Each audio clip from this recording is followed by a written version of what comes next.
Tips mereparasi power supply switching. Jadi ini kalau tampilan atasnya seperti ini, kita hanya bisa melihat komponen utamanya adalah MOSFET, optocoupler, dan WL431 ini. Namun, ada yang lebih penting yaitu adalah ini teman-teman yang lebih penting.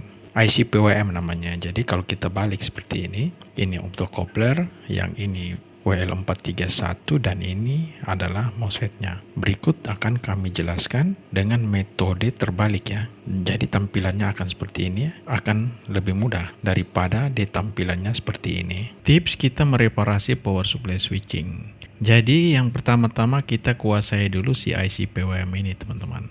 Nah, dia mengontrol apa IC PWM ini dalam modul power supply switching? Dia mengontrol MOSFET. Jadi kalau modulnya kita balik seperti ini, kita akan mengetahui ini adalah MOSFET-nya, ini adalah IC PWM-nya. Di mana yang dia kontrol teman-teman? Jadi pin yang ini ya, ini pin gate-nya yang dikontrol. Jalurnya yang ini teman-teman. Jadi teman-teman harus tahu membaca jalur gate ini yang menuju ke si IC PWM.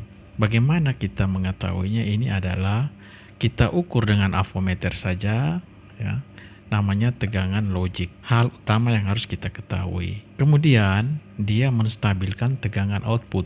Jadi teman-teman jika mendapat tegangan outputnya goyang-goyang atau sebelahnya besar, sebelahnya kecil, di sini harus kita ketahui penyebabnya. Yang pertama, kita cek optocouplernya dan WL431. Ini disebut tegangan umpan balik. Jadi, ini adalah optocoupler. Dia mengumpan balik apa? Ya, ini kita batasi. Dia mengumpan balik jadi dari sekunder ke primer. Di mana dia? Jadi di sini ada tegangan kerjanya dia dari si elko ini. Nah, jadi di sini kita bisa melihat sumber tegangan dia dari elko ini, nanti ada jalur menuju pin 1 ini teman-teman. Misalnya di sini 14 volt sekundernya.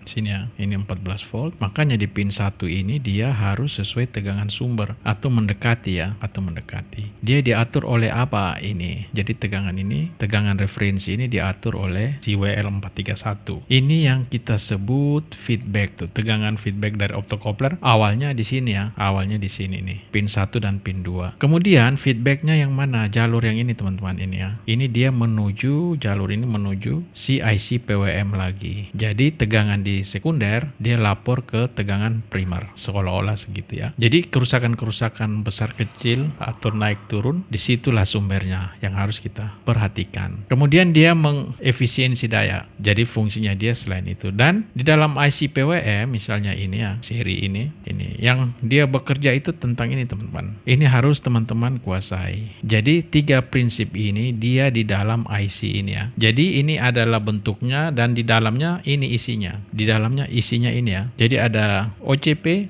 ada UFlow ini ya di dalam IC ini ya. Kemudian ada OVP. Jadi semua ini diatur untuk kembali dia ke kaki gate si MOSFET. Jadi ini adalah tips kita mereparasi. Jadi komponennya cuman 3 tadi ya. 4 ya termasuk MOSFET ya. Jadi komponen utamanya cuman ini ya. Ada MOSFET, IC PWM, optocoupler dan TL431.